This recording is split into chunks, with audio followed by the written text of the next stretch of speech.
listening to the Mark Bradford Alchemy for Life podcast. They were born in the same second. Alrighty then, I am here with Michael. Hello, Michael. Hello, Mark. How are you?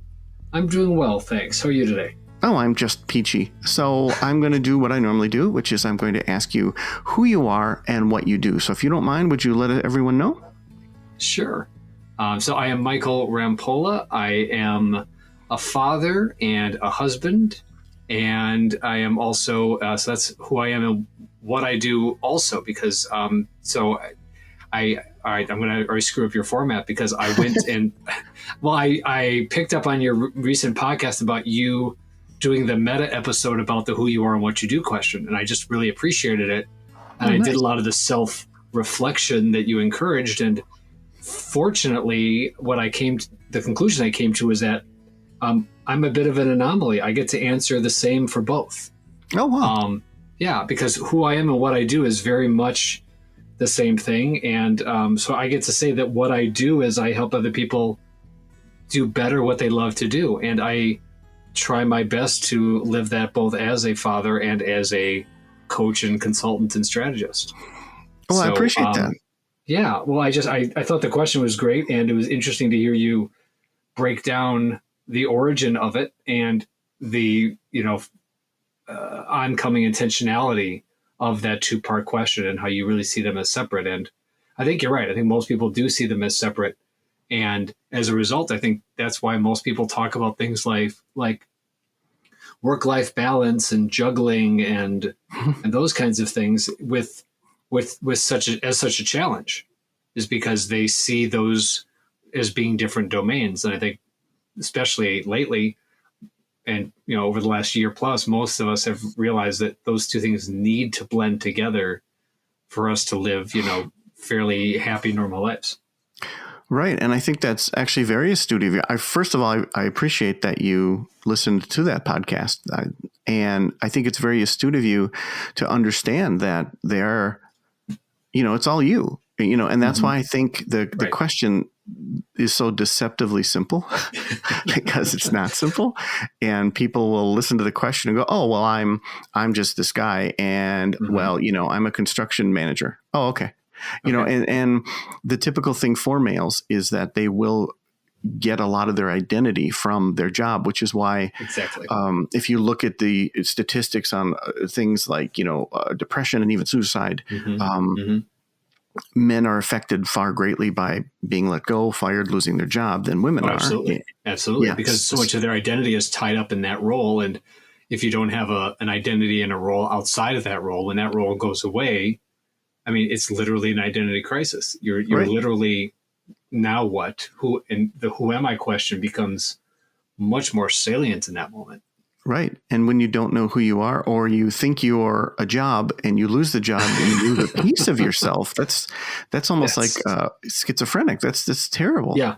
Yeah. It's a definition of loss. I mean, one's identity is, well, obviously it's the most core. It's who you believe you are is the most central thing to you. And when that gets challenged or questioned, it's the thing you defend most vehemently, even subconsciously, because you're literally feeling an attack on your very being. And so a job loss, somebody's telling you, you are no longer who you say you are. I'm not going to stand by and take that, right? Most people literally fight back one way or another. Right.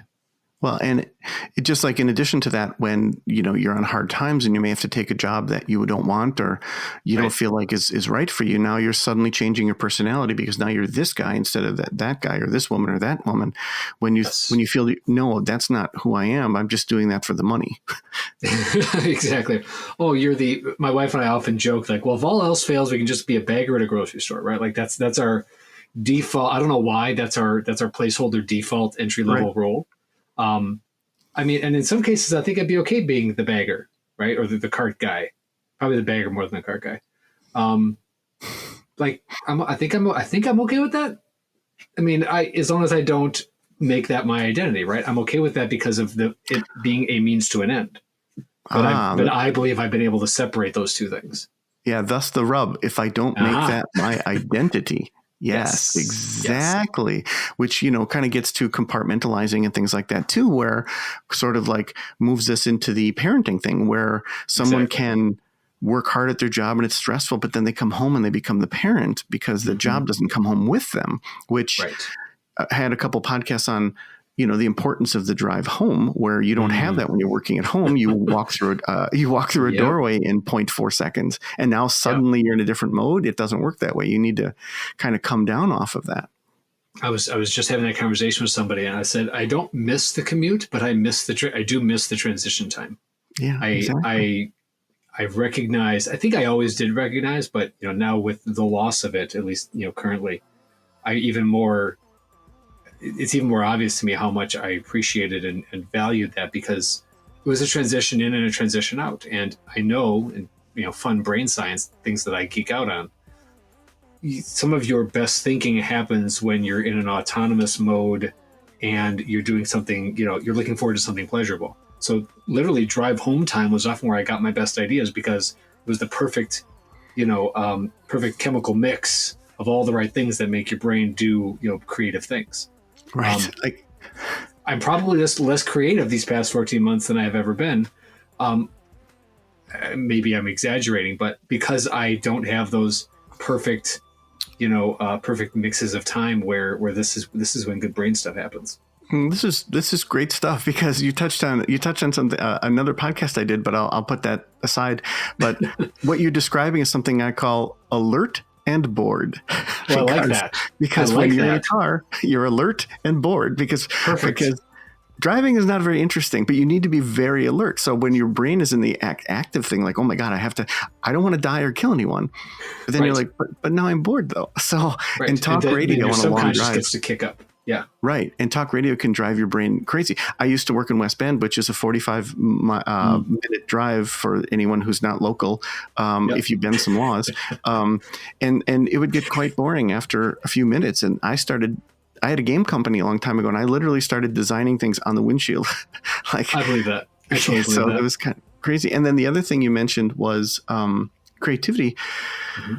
I had talked about how even bad stuff can flare up your creativity, like even like road rage or something like that. I mean, like especially like creative writing. If you're writing, you have to draw from the good and the bad. And if everything's kind of milky and gooey white and nothing really happens, there's no conflict. There's no story there if there's no conflict, right? There's nothing to draw from. There's no deep emotion of anger and love and conflict to draw from. So finishing my end of the duet, it was a little harder because I did not have a lot to draw from, but fortunately I had enough going that I could keep the momentum going. Good. Interesting. That's interesting. Yeah. So you mentioned something very interesting about how you're helping people and parenting. And so I wanted to touch on that with you. You have 2 children, yes? I do. We do. Yes, we do. And this is my favorite line. I'm meta calling it out here. They say, "Oh, we have 2 children. They are 5." Yes. And then just let that hang for a second. And then, twin. Yes. They are 5. They are 5 years old. Harrison and Grayson are 5 years old, and they are identical twin boys, and they are awesome. Wow. It seems like only yesterday that you just had them. And that I remember. I agree. Having a beer with you and you telling me that. Yep. So, and it's so crazy how time goes. And I was thinking about twins, and that there's a lot of other things that people talk about who only twins understand and only parents of twins understand. But even just the point, which you just made very eloquently, that they're 2 babies that were born at the same time. Exactly. Literally at the same time. So we have a fun fact about our boys. They were born in the same minute. Okay. They were delivered in the same minute. So literally on paper, nobody is older. Oh, nice. So forever, that debate is settled. Yes. They can't have that little, I am the older one, ha, ha, ha. Nope, they aren't. They were delivered in the same minute. And we're pretty confident that our doctor, who was amazing, was amazing, did that very intentionally. We have a feeling she's that clever. Oh, nice. We haven't gotten her to confirm that, but we're pretty certain that she knew what she was doing, so to speak. That's so cool. Yeah. So I have the luxury of the overarching umbrella of the show is time, energy, and resources, trademark. And it's such a universal thing that it comes true. It comes into everything. And like I said, life is made of those three things, period. Yep. I'd love to have anybody fight me on that because I've tried and failed. So I've given up. You win that battle for sure. Well, then I want everyone to know who's listening that I'm talking to a very bright man. And since he said that, no one else needs to even bother. No, so, I have tried. I recall a couple times you and I've gone around and I've attempted, not really tried to fight you, but just attempted to poke, like any good theory. Yes. Let's see if we can poke holes in it. And no holes were to be poked, or holes that were poked were surface wounds only and nothing pierced. So really it's solid because here's the thing. Time, they are all, in my mind, they are all different ways to talk about the same thing, which means what you're basically saying is, life is made up of one thing, which I would say, again, is accurate, right? And it's a finite resource. So therefore, what am I going to do with it? What am I going to do with this limited, finite resource that I have, where law of conservation says I can't make it, I can't destroy it, I can just change its form. Right. So I think that your theory is super solid because I have yet to find a refutation of its principles. Excellent. Thank you. And thank you for saying that so eloquently as well. Well, feel free to cut that out and reuse it. I mean, I testimonial here. Yes, thank you. We'll just squeeze like 2 or 3 of those into this discussion. Happy to help you out. So under that umbrella, the fascinating thing is actually fatherhood and twins. And so since you became a parent, how did that affect your time, energy, and resources? And feel free to pick one of those, whatever stands out. Yeah. It definitely, it's affected all of them. I would even have a hard time saying which one most, because, there's the theory of parenthood and then there's the reality. And the theory was pretty solid. I feel like we had a good game plan going in, and then, reality is reality. It's nowhere near as predictable, as the theory is. So from a time, energy, and resources standpoint, I know my energy my energy comes and goes. And I won't say it's as a connection with them and how they're operating, but it can certainly either be an energy drain or an energy, fuel, where sometimes spending time with them is a drain and sometimes spending time with them is fuel. And I think a lot of that comes down to what I'm bringing. Part of it's what they're bringing in, but a lot of it, I think, if I'm really being self-aware, is what I'm bringing into it. Am I going in attempting to draw energy from this, whether or not it has energy to give? It's like the introvert extrovert idea, right? Where am I trying to get energy out of this? Am I trying to put energy into it? And if asking them to do some heavy lifting on, Dada's having a rough day, can you guys have a good one for me? It doesn't work that way, as much as I would like it to, right? Right. More often than not, it's I need to meet them where they're at and take them where they need to go, which, to my earlier point about, what I do is what I do no matter what, that's a great way to describe what I do as a coach is figure out where people are, figure out where they need to go and help them get there. And as long as I come with that same mindset and intentionality into an interaction with my boys or interaction with my wife, then I'm going to be okay. If I go into those conversations looking for them to help me, then I'm not playing my role as well as I need to be.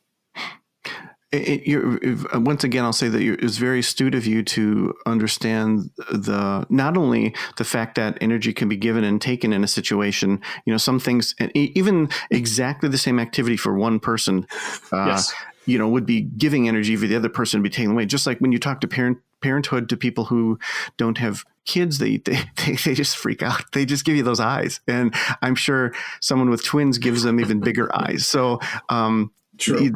there's probably a lot of things that you just gain a tremendous amount of energy from your kids from that other people may just be like, oh my God, but like that's the personal relationship you have with your kids. It's very different than just saying, here, go sit in this room with these two kids and enjoy yourself. It's no, these are my kids. So it does change things. And it's funny that you do say that it's kind of up to you because they're just 5. So it's really up to you how much energy you get or give, that Right. you're sort of the manager. You're the big person in the relationship. And I'm sure that through all of your coaching and everything else you've done, you've understood how to manage that with even big people, I try to. Yeah. I mean, it's all it's all on both sides, professional and personal. It's a work in progress. I mean, because there are still times that I am, what I want to say, they are. So I need to also be aware of where they're at. So, I mean, so my wife is full time with them. I will be the first to say she works much harder than I do. She is full time with the boys and they are full time work. And the upside downside of that is that's wonderful because she is a wonderful mother to them. The empathy for me is she never gets to leave work. So, right now I'm the one working from home. She's the one who never leaves work. And it's a little bit different. It's a little bit different when I am the one currently, interloping into her domain. And is how I kind of see it and how she sees it. And I think rightfully so. So if I'm interacting with them during the day and I don't know where things have been and where they're going, I can be an unintended, jarring derailer if I'm not taking a moment to get the update, from the woman in the trenches, so to speak, to find out where are we at and what's needed next. If I'm casual or cavalier about that, then I can be a very, very unfortunate catalyst in the wrong direction. So energy is huge. I think energy as energy is a very living thing, and therefore it has the ability to be leveraged, but it also has the possibility of being kind of wild and unpredictable. Oh, absolutely, and it can do a 180. I mean, especially with children, Yes. it can do a 180. Any transaction can be that way, in which something goes south, whether it's a business transaction or an employee and a manager, or a business in which a customer comes in and they're a bit more erratic than expected, or what have you. That can go 180, and the energy thing is an interesting part of it, in that a lot of books and people will advise you, well, do this, make free time to do X, but they forget that time is one of the 3 elements. Because I worked with someone who really wanted to play piano as a hobby, and they had all the time in the world. They just didn't have the energy, so she just basically went home and stared at the TV and watched trash TV because she just had no energy. She didn't have the energy. Yep. Yeah. That makes sense. So, well, it's interesting. People say make time as if it can be constructed, right? I mean, I can't make time. I can't manufacture it. I can't create it out of thin air. It is finite. And so it's really, I mean, okay, so I'm going to semi soapbox for a moment. The idea of time management alone always just makes me kind of, put on my consultant grin, if you will, which is, oh, okay, time management. Sure. I'll let you call it time management, but I can't myself call it time management because there's no such thing. Amen to that, brother. You can't manage time. You can manage priorities. You can manage, in your words, resources and energy. But you can't manage time in the way that you might manage anything else and make it bend to your will.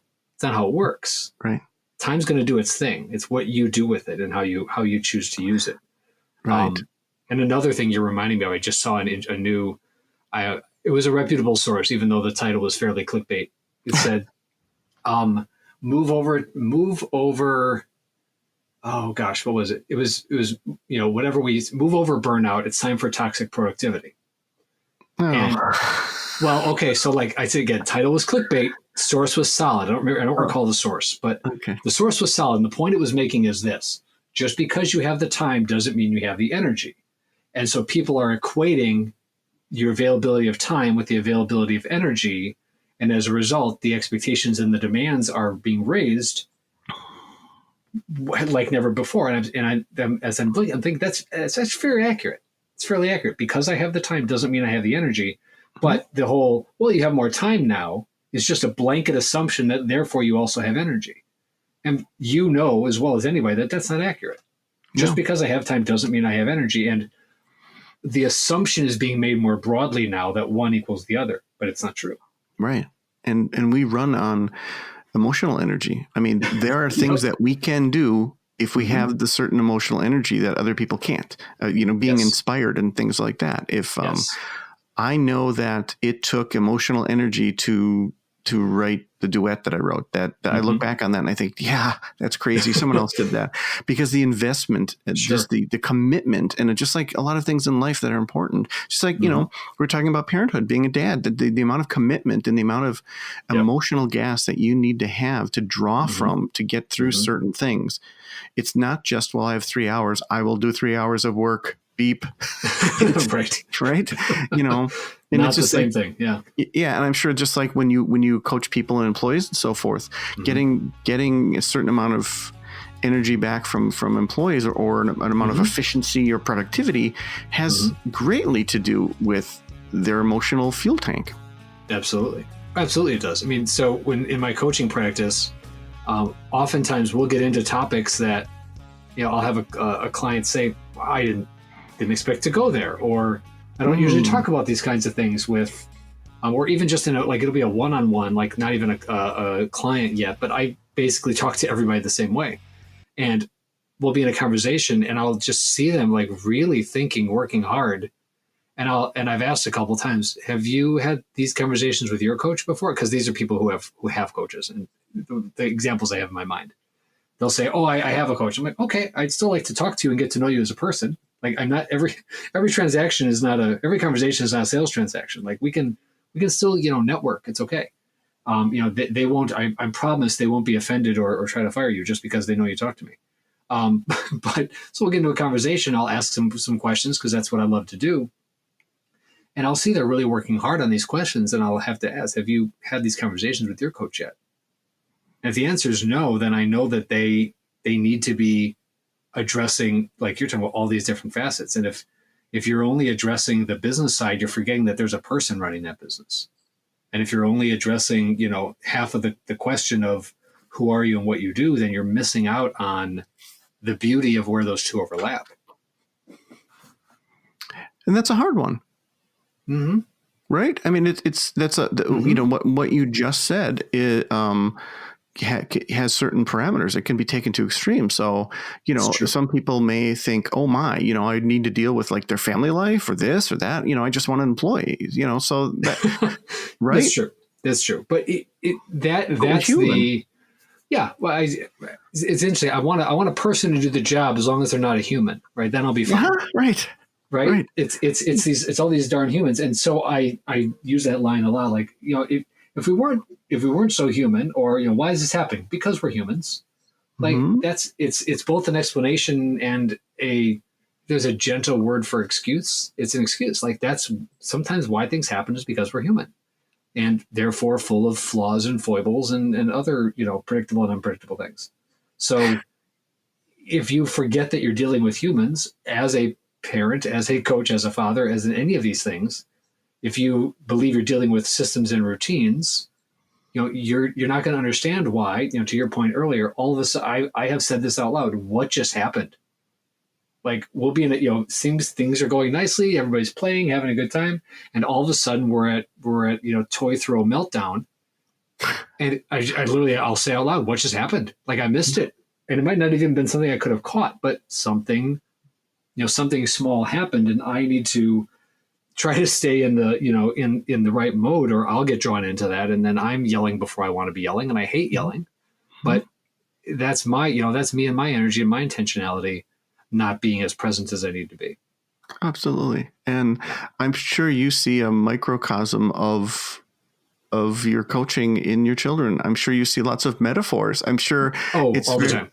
Right. I mean, Yes. You probably want to they probably do something and you go, wait, hold on. I'm going to go write an article on this. Hold on. This is right. great. I'm going to use that. I'm going to use that. I do. I absolutely use that, and vice versa. It's funny. They have a very interesting view of my world and my work, right? According to them, I talk to people on the computer. Like, that's my job.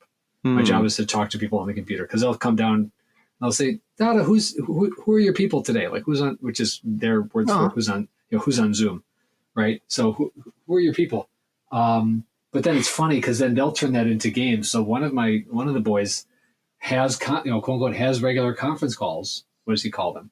Calls them calls. I have a call with some people that they're asking for my help on how to, how to build a tower, which is, they love construction stuff.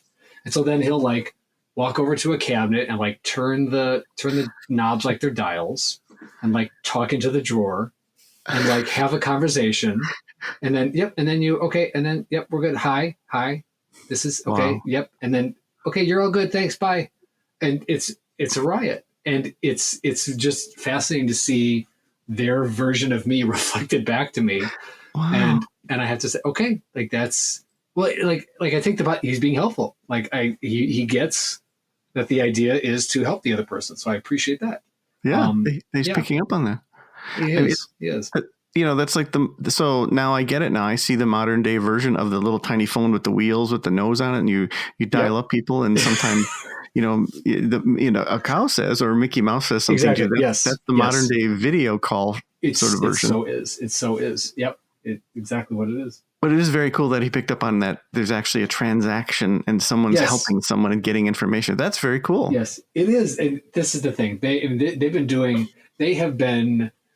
They've always been observant, and they've always been very clever, and just like picking up on things and seeing their understanding of the world around them reflected in their play and their imaginations and their creativity is fascinating. I mean, that's something they've been doing for a long time, and it's a pleasure to watch. But it also, as a parent, makes you very, I think in a good way, conscientious about how you're coming across. And I'm not always great. I'll be the first to admit that I'm not always as careful and cautious as I need to be about, the version of me that they see. If I'm not at my best, because that's going to get reflected somewhere too. I'm going to hear my negative talk or my frustration tone coming out of 5-year-olds. That's a sobering moment. That's something you don't want to have repeated back to you. You don't want to see that in miniature. Oh, absolutely. And they learn far more by example than anything you could ever possibly tell them. So true. So true. I have a final sort of question. I have a new thing I want to ask you about, but I have a final question. This is an interesting one. So we're talking about time and energy. How has that the birth of your children? How has that affected the time and energy that you use to interact with your wife? It certainly has shifted it. It's most of our interactions are about them, and I know it's cliche, because I recall hearing that from other parents, or just from scholarly articles, but it's common knowledge and common wisdom, as well as some sort of research that says kind of, if you're not careful, that's going to be everything. And that it's certainly in a lot of ways, I think more often than not, that is what the default conversation topic is. And it's a shame. It's a shame, because I, thoroughly enjoy conversations with my wife that are not about the boys. As much as I enjoy conversations with her that are about the boys, she's a fascinating person, and I love her perspective, and I probably don't get it as often as I used to, and I miss out on that. I'll just say I'm not going to make it. It's not an excuse. More just a fact. It's difficult. It's difficult, and it's something that I wish I had a better approach for. Yeah, and to your point, I know, having been a parent of little kids and being immersed in that also, sometimes parents, when they go out, they don't want to spend the first hour having drinks with their friends talking about their kids. So as silly as that sounds, as selfish as it sounds, like, well, that's all we ever do at home. Like, can we talk about something else? Right. Yeah, and it's a struggle. I mean, I know. I mean, I have a day full of a lot of things, and she has a day full of them primarily. Mm-hmm. So, I know I'm asking a lot of her to say, let's. I never say let's talk about something else, but it's certainly sometimes in my mind. But it's unfair of me to expect her to have a lot else to draw from because she's doing a whole lot of work all day long, and that's her work day. Her workday is raising our kids, and she's doing an amazing job at it, and it's draining, and it's full time, and it's a lot of those things. So, I know that as a father, therefore also a husband, I wish I knew how to better leverage those, the time, energy, and resources. I wish I knew how to better bring those things and be more intentional with them, so that I could, give her what she needed when she needed it. It's like it's like seeing. I'm going to pull a very poor metaphor. It's like seeing a drowning man and not knowing which safety device to throw, and as a result, throwing none instead of all. Right. Because that's sometimes how I see, and I sometimes see that in professional life too, but more often than not, it's here, and sometimes it's with the boys too. I see them struggling, and I don't know what they need. One of the boys, he'll act out, and I know he's trying to get something, and I've learned to finally just say, "What are you trying to accomplish? Like, what are you trying to get? Because what you're doing is designed to get something. Like, I get that much, but I just don't know what." So if you can tell me what it is you're trying to get, I might be able to help you get it without you getting in trouble to get it. Because they're clever enough to know how to get in trouble to get a desired outcome.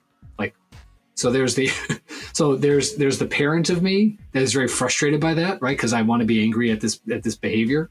But then there's the adult MacGyver of me who says, "Well done, well played." Right? Like, I see what you did there to get that outcome. Like, that was very astute of you to understand that would get you that.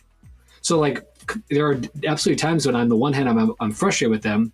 And on the other hand, I want to give them a high five for figuring it out. Right? Like the problem solver of me, wants to recognize, oh, all right, I see how you played that. Well done. So if I can get ahead of all of that and say, okay, what are you trying to get done? How can I rise above all of this and help you accomplish your goal? Then everybody wins, right? Now you're not upset. You're not doing something that's a behavior we don't want to see repeated. I'm getting you what you want. And I'm trying to teach you, if you ask for it and can communicate your needs, you're much more likely to get them and be happy. Mm-hmm. You hear me humming here because I'm just saying, because this is like music to my ears, the way you're talking about this. Let me go backwards a little bit and continue on with your water metaphor. Okay. I understand the difficulty of not talking about the kids. Is like having your wife come home she's a fisherman, and she comes home and tell me about your day without mentioning fish. Okay. Good luck. I love that. That's perfect. Exactly. Good luck. Yeah. Good luck. It's like a daily challenge. Right. Really? And then really? Yeah. And then the other thing you mentioned, my little metaphor is, not my metaphor, my mantra is seek first to understand. And yes. And you said a number of key words. You said rise above and things like that. And there's just it's a bizarre euphoria. I have to tell you, it's almost like I'm ashamed to tell people about it, but and you clearly experience the same thing. It's a bizarre euphoria when your brain detaches from the lower monkey levels of going, ooh, ooh, me angry, ooh, ooh, ooh, to the higher levels of, wait, there's a pattern here. Wait, I get this now. Okay. And it's sometimes even like with 5-year-olds, I'm sure it's its own challenge and things, but it's sometimes difficult to even discuss that with adults, where you rise above the conflict to say, oh, I get why you're upset. And I had a beautiful moment actually at a gathering this weekend in which two siblings had this massive conflict over the way that their parents treated them. Because it was different for each person. And they kept bumping heads. And I don't want to get too much into it, but they kept bumping heads. And I realized from my independent perspective that I saw that they were both right. But every time they tried to express themselves, they devalued the other person's experience. And I said, this is what's happening. And they looked at me like I was crazy. And they said, how much does this cost? Right? Because you found it. You saw what they couldn't see. Yeah, but it's what you just described, and it's such a cool thing to be able to, as you said, rise above, where you sort of go up to the higher level of understanding of something. And if people would just put effort into doing that and go, oh, I get what's happening, it removes a lot of the anger, the defensive-ness, the self-centeredness, and all the things that make us the human beings that we are. And, God bless us, that is something we aren't robots, and we should be able to feel and sometimes, have anger and sometimes feel hurt and so forth. I'm not taking away from humans, but I am saying it's such a cool thing to discover and go, wait, what's happening here? Wait, hey, this is interesting. Okay. Yeah, I agree. And I wish I could do it more often. It is those ethereal moments that you described. And, how fortunate that your friends had you there in that moment. And, the business person who says, I hope we close the deal. But how fortunate that in that moment you could, and how wonderful that they heard you, that they were able to listen and hear what was, your observation of what was happening. Yeah. Well, that's a good point. I mean, that's a good point. Your business is based on that point, because if you walk into a room of strangers and say, hey, let me tell you how you're feeling. Right. And they go, who the hell is this guy?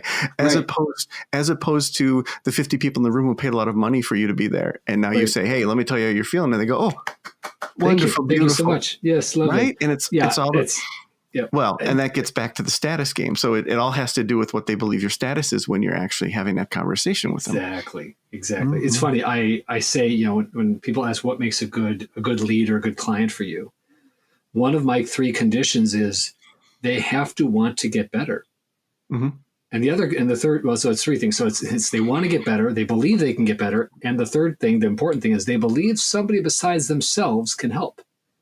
Because I'm not going to sell me or any solution against you, right? I'm not going to tell you need my help if you don't believe you need any help, let alone that I can do what you're asking to be done better than you can do it yourself. Or my company does this the best, and I'm going to tell you you're wrong and buy my service. I'm not going to bother. I'm not going to spend my energy there. I'm going to do what my VP of HR who once said, go where the energy is. What he was saying was, as an internal HR consultant, we were, internal consultants to other, business parts of the business, other leaders and divisions. And each of us had 2 or 3 or 5, areas of responsibility. And he said, go where the energy is. Don't spend all of your energy trying to get that VP to listen to what you're telling them if they don't want to hear it. But if somebody else is asking for more of your time, spend it there. So he didn't want us to be, equal is fair. Fair is not always equal. If that's where the energy is, and that's where the energy needs to go. And it's a mantra I try to leverage too, as an everything in my, multi-hatted role here, where I'm going to go where the energy is. If there's no energy there coming back, then it's hard to keep putting energy in. So go where the energy is. That's an exceptionally great point. And that was actually, I focused a podcast on it called Go Towards the Light. And it was exactly that same concept of if something gives you energy, positive energy, we'll keep doing it more, obviously within reason.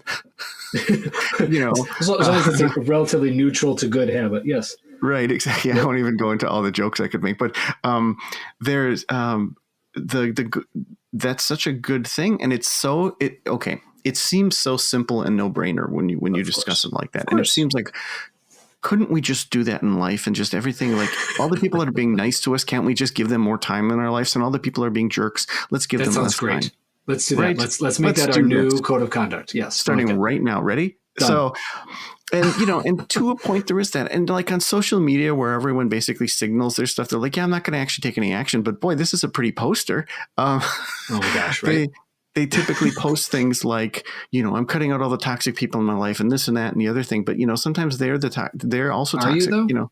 Are you though? Or did you just put that to make yourself feel like you had done the action that you're describing should be done? Right. Because the truth of the matter is sometimes some of that conflict is because you're participating and you have to also determine your part in the conflict. And then you have to see, are they a person who's just quote unquote bad guy, or are you having bad relations with them because of something else, which you carry over for something else and blah, blah, blah. But I mean, obviously that would be such a great thing. And sometimes you do get to a point in life where you're like, wow, I really do have a lot of really good contacts. I have a really good friends. I have really good this. And it's funny talking about energy and something that I discovered in life, and that is that the thing you don't do is just as important as the thing you do. And sometimes the hardest thing, and they say just let it go, and it's hard. It truly is the hardest thing sometimes to just take no action. Because when you are especially a male and a fixer and a problem solver and a leader and all these other things, you are geared towards taking an action and doing a thing. Yes. But when the opposite is actually what's called for, you go, wait, what? Right. I don't do anything. I let go of this. I stop interacting with it. I stop engaging. That's hard. It's absolutely hard. And when I am fully present and my energy is, it's a paradox. So let me play it out for a second. So when I'm fully present and my energy is there and I'm engaging with the boys, I can let them figure it out. I can let them struggle, and I can let them, have a time of it, and even get upset and, walk away from something, and I'll wait for them to come back.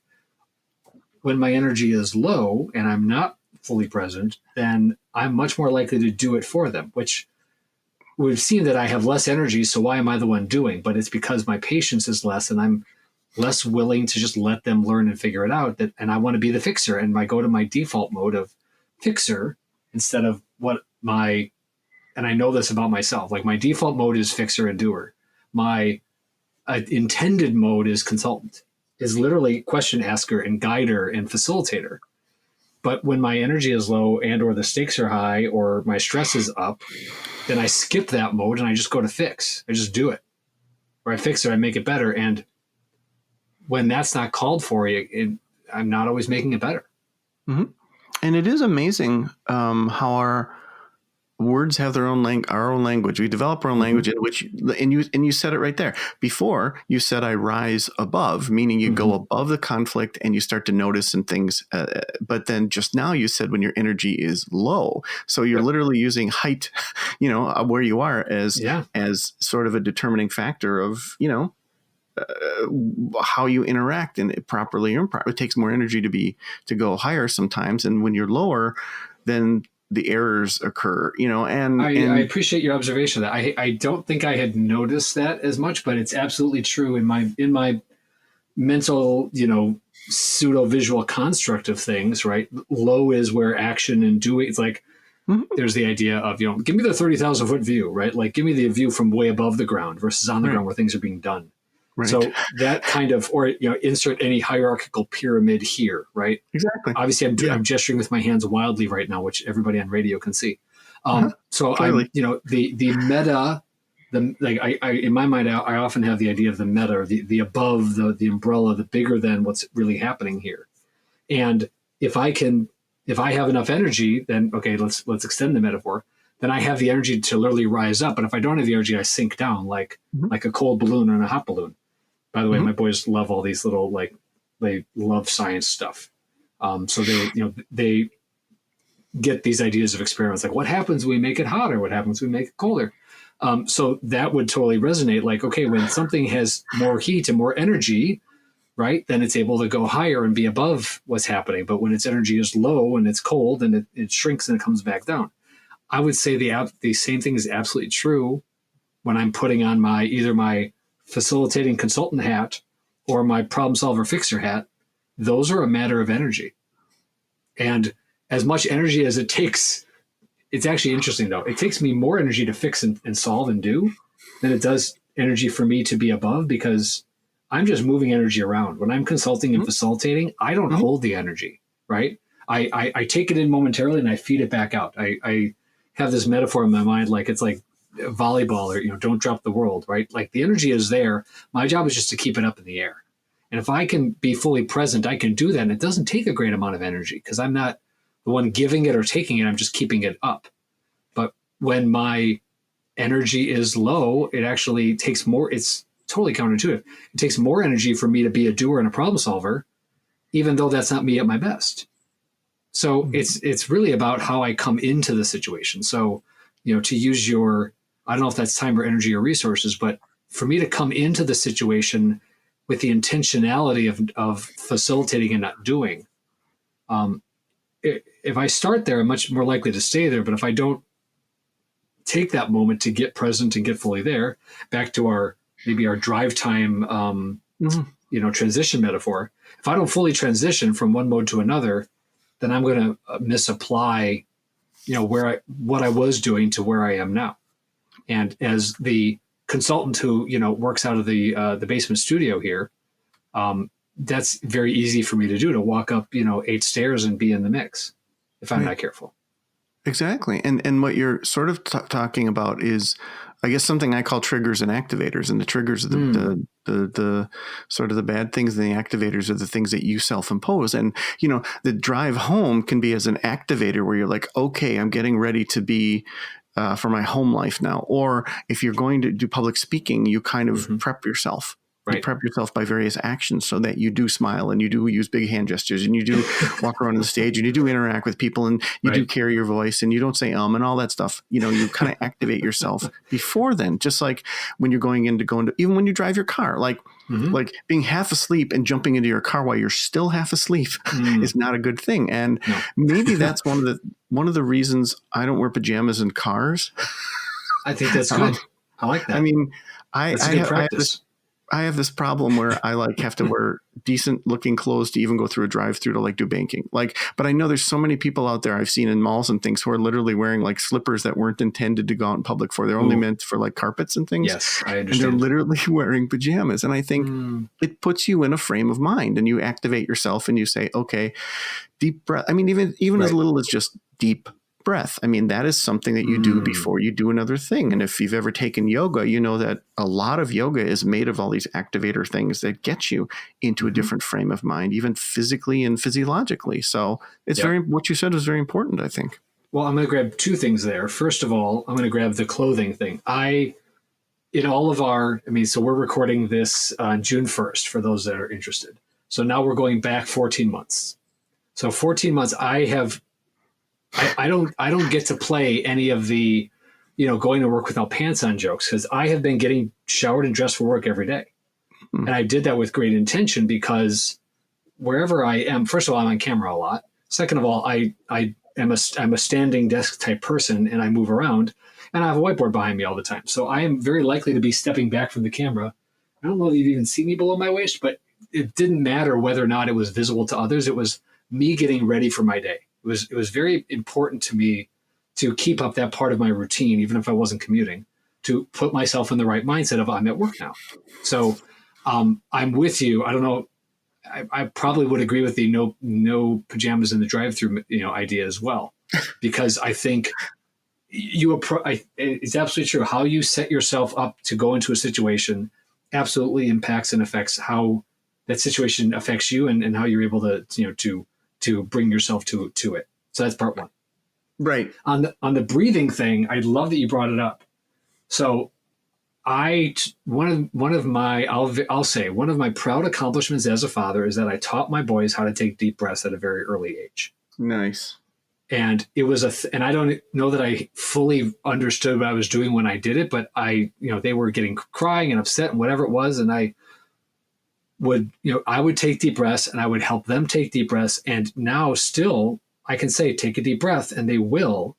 And and I know, and I'm sure a lot of other people know just how much that changes how you're feeling. Your ability to take a deep breath, first of all, requires a refocus, and how it physically helps you calm down. Yeah. So I don't remember. I want to say they were 3 or so, maybe 2.5 or 3 when I taught them to take deep breaths. And I know that that's going to be, it's been a help to them, the few years since, and it's going to be forever, because I know what it does for me. And it's such a simple little thing, but I was probably a little bit amazed that I could teach it to somebody so young, so to speak. But I knew that the physiology of it would work, whether they understood why they were doing it or not, right? So just make them do it almost in not a forceful way, but you need to do this, and it's going to help you. And I'll still say, like, I try to say this when my energy is high, so to speak. I can't understand you. I need you to calm down. I can't understand. I know exactly what they're saying, but I'm trying to help them resolve things without, with a little bit less emotion so I can hear responses. And so take a deep breath until you can calm down. Then we'll talk. Right. Again, but when my energy is low, then I know what they're trying to say and I'll just work with it anyway. But Right. that's not me being who I need to be for them if I'm not even holding to my own rules and guidelines. So I don't know, but I love the idea of deep breathing. It's something I haven't fully understood all of it. I know the basics of, I know this helps calm me down. I know it helps me feel better. I know there's a bunch of meditative practices related to it, and I could probably even be leveraging it more. But again, I do say that I'm proud of the fact that I taught my boys how to take deep breaths at a young age, and they still do it. And because it helps. Such a simple thing. A simple thing. A little bit of air. Much of it is. Right. And good job, Dad. I think that's fantastic. Thank you. Yeah, I mean, you learn, there's whole yoga practices that are just about breathing. It's just breathing. That's all it is. And, there's the whole right and left nostril breathing so that you balance out your brain. And there's the, breath of fire and all this other stuff. That's a whole new level for me. Breath of fire. It sounds like a dragon. I like that. Yeah. Well, and there's it's interesting when you take classes and you go, wait, I was doing that, but I didn't know what it was called. So it's like you start to develop these compensate. That's a thing? Compensate. That has a name. Yeah. Yes. You develop like a compensating habit that's positive, I'm saying, yes. And then you learn, you go, oh wait, people do that intentionally and they have a name for it. How cool is that? So I like that you called out a compensating habit that's a positive, like, because you got to put the caveat. There's lots of, yes, I have lots of compensating habits that are not positive. I have a list of those. That's the easiest thing is the non-positive compensating habits, like, what's for dinner? It's interesting how like the breathing is like a mindset change. It's the body, you change the body and you change the mind. And it's like, true. My kids hated this. I used to make them write. Nice. And when they got out of hand, I would have them sit down and just write a couple sentences over and over again. And depending on how obnoxious they were. I love it. And my son despised it to the point where he literally said to me, he's like, can't you just hit me? Wow. I'd say you're doing something right. You're doing something right if the punishment is worse than than physical violence. I think that's a well-designed punishment. Well, points for you. It's funny because by the end of the page or 2 or 3, they were in a completely different mindset. And then you could have the conversation that you simply couldn't have before. I wish they would do that to adults. I wish they'd literally force them to sit down and just, no, you're going to write and then we're going to talk about this. But it's so, my son's 24 now, and we've had a number of conversations about parenthood and a lot of things he's realized. And it's so cool when your kids, and I'm sure your kids will do the same thing with you, and it'll just melt your heart, is when they have these conversations with you where they get stuff that they remember when they were that age. One of the things we talked about is writing. And he told me even now that he thinks it was just a despicable and a horrible practice and terrible parenting and all this other stuff. I said, well, what are you going to do with your kids when they get out of hand? He's like, probably make them write. Yeah, beautiful. Because it worked. Because it works. I like that. Okay, so I have to ask for technique now. Was it the classic like rewrite the same sentence over and over, or was it write out your feelings, or like what was the direction? Yeah, well, typically they wouldn't be in like the frame of mind to like write a story or something. But it's usually write out the same sentence over and over again, and sometimes it was, well, write a paragraph explaining what it is that the problem is, so that because speaking and writing are 2 separate things the way our brain does it. That's why you can't dictate a book. True. You just can't. I mean, you just can't, because of the way that your brain preforms sentences while you're writing and goes back and pulls from a previous sentence. You can't do that because, speech is linear, and it just doesn't work that way. You'd have to see what you're doing, and it would just, I tried it and it's obnoxious. So your brain just has to do that. Your brain has to, it's forced into a mode when you write, and you can just be in this mode. And I have theories on the languages that and I don't get into it, but I believe we have 3 separate languages that all of us speak. And so, that's on my to be written bookshelf. So, But yeah, that's what I did. And one of the other key elements is that if you start the sentence with the word I, like I will not da da da da da, Yeah. they will most likely make the I's and just draw a big long line through it. So you have to alternate sentences so they can't cheat That's and funny. do that. That's funny. I like it. But it's great. It's just a great thing to just be able to, as you do for a living and also as you do with your kids, is to kind of try to get it and just sort of alter people's minds a little bit. And you're not trying to force your priorities. You're not trying to force your Right. belief systems on them at all. You're Right. simply going, let me help you get into a zone where we can get the stuff done that you want to get done. Right. Yeah. It's exactly that. It's let me understand what you're kind of from my earlier example. Help me understand what you're trying to do. Let me help you find a way to do it that makes everybody happy. It makes you, Right. and it's probably less effort, right? Less negative consequences, better outcomes, something that's repeatable. Yeah. And then here's can I give you some perspective? More often than not, I think that's something that I can do well is let me give you some perspective because I'm not you. And I need other people's perspectives just as much as the next person because I can only see things from mine. So, I know that I seek that out as much as I can. And if I'm in a good mode, right, I'll hear it.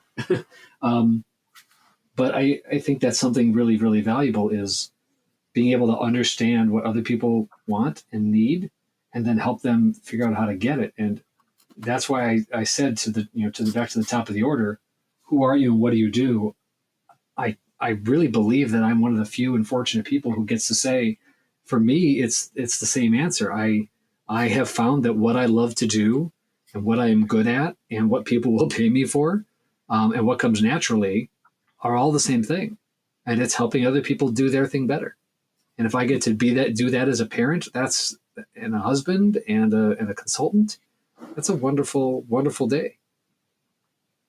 Well, you stole my word. I was literally going to say that's wonderful. So yeah, that is. Thank you. It is wonderful. And as I promise everyone, I don't want to take more than an hour of your time. So I could talk to you for another 3 hours selfishly.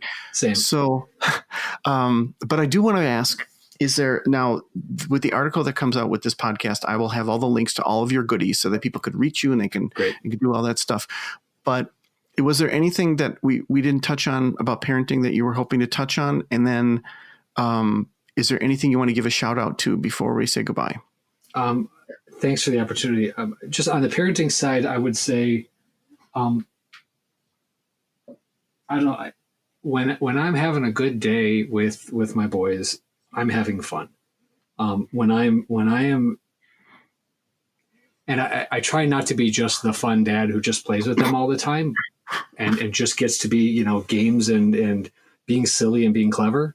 But I do recognize that when I go in wanting to have a good day with that level of intentionality, I often get it. So I think it's back to the things we talked about, which is going in with an intention changes your approach and increases the likelihood of your success. So I'm not telling anybody that I know how to be a good or great or better parent. I just know that for me as a parent,